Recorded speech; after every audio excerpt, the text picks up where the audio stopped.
The smell of a fresh new game.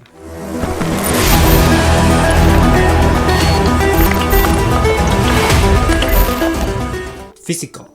I'm talking about real matter. Concrete stuff. Things you can grab, drop, break, tear, scratch or lose. Games come in all shapes and materials, some more durable than others. And there's the Wii U games too. Regardless of the packaging of your games, there's one fact we know for sure. Games deteriorate over time.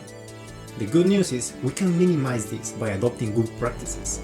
The following are some tips on how to keep your games in top condition. Nothing worse than having your stuff all scattered around. First thing you want to make sure of is to have a dedicated space for your games, like a shelf or box of sorts. I've seen people putting their old NES collection inside shoe boxes. That's totally fine as long as you don't put it away in a humid place. Otherwise, mold might start growing and deteriorate your games. My next recommendation is to group your games by platform. It makes sense to categorize your collection and line up together games of a particular platform. It's not only convenient but a great way to keep track of the games you own. Okay, the next one might not be so obvious, but it's crucial to preserve your game manuals and discs. I want you to line up your game cases vertically instead of stacking them horizontally.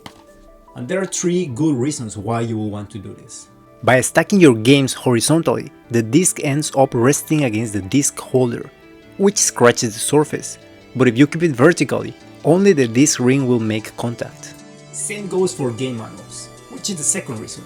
Look closely when you close the box. If you keep the case horizontally, the manual holders end up supporting the whole weight, increasing the force applied to those specific spots, which deforms the manual in the long run. Finally, the third reason is to avoid scratching. Every time you take out a game from your stack, there is some friction which increases as you stack up more games. Not to mention the inconvenience. You might end up never playing that game at the bottom.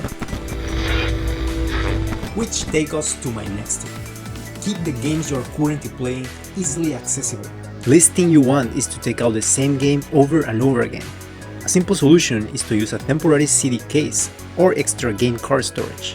This not only saves you time but prevents your game boxes from scratching. Even better if you bag your games, which is my next tip. I'm serious. Put your game cases on separate plastic bags or boxes. This is the definitive way to prevent scratching and dust getting inside. And the last one is to avoid direct sunlight on your games. Sunlight will gradually decolorate your game box art and damage the plastic. A washed out box art decreases the game value drastically. Those were all the tips I have for you today. Keep in mind, there is no specific way to take care of your collection, but I can assure you, these practices yield great results. At the end of the day, the more you take care of your games, the higher their value is. But I'm out of things to teach you today. Don't forget to subscribe if you found these tips helpful. For more great videos, and I will see you on the next video.